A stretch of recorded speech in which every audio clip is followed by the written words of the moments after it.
çok çalıştım. Sensizliğe alışırken kader gibi aklımdasın. Aşk ölür mü kalp yaşarken? Unutmaya çok çalıştım. Sensizliğe alışırken kader gibi aklımdasın. Aşk ölür mü kalp yaşarken? Yalan, yalan, senden bilip yanıldım.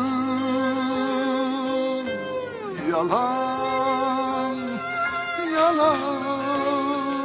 Hemşire hanım, bir 5 dakika içeri girebilir miyim? İçeriye kimseyi alamıyoruz.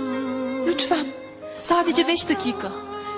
Bir bekleyin, doktora bir sorayım ben, olur mu? Oysa Tamam. elimde ismin, bıçağın ucunda kanıyor.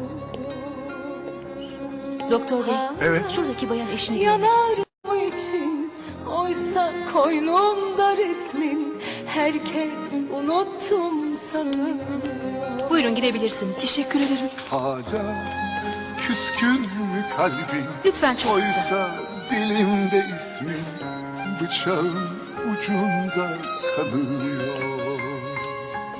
Hala yanar mı için? Oysa koynumda resmin, herkes unuttum sanıyor.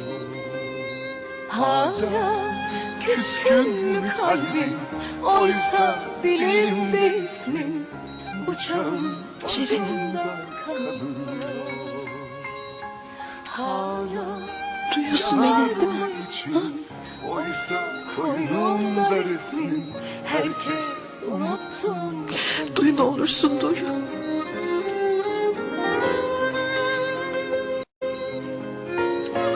Ben ancak öyle teselli buluyorum. Konuşamıyor diyorum. Ama beni anlıyor.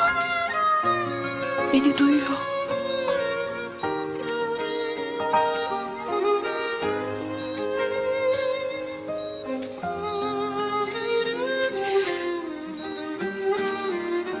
Seni ne kadar çok sevdiğimi biliyorsun.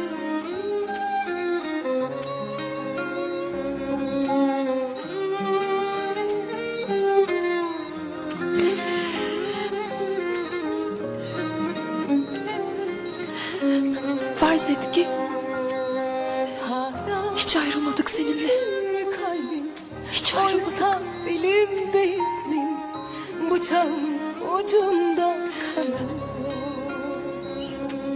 Hala yanar mı için, oysa koynumda resmin, herkes unuttum sanıyor.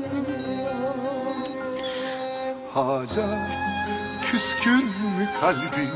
Oysa dilimde ismin, bıçağın ucunda kalıyor. Bu yüzük hiç çıkmadı parmağından. Yanar mı için? Oysa koynumda resmin, Ne olur uyan. herkes unuttum sanıyor. Her şey kötü bir rüya olsun. Küskün mü kalbin? Uyan ne olur, kaldığımız yerden devam edelim. Dilimde ismin, bıçağın ucunda kalıyor.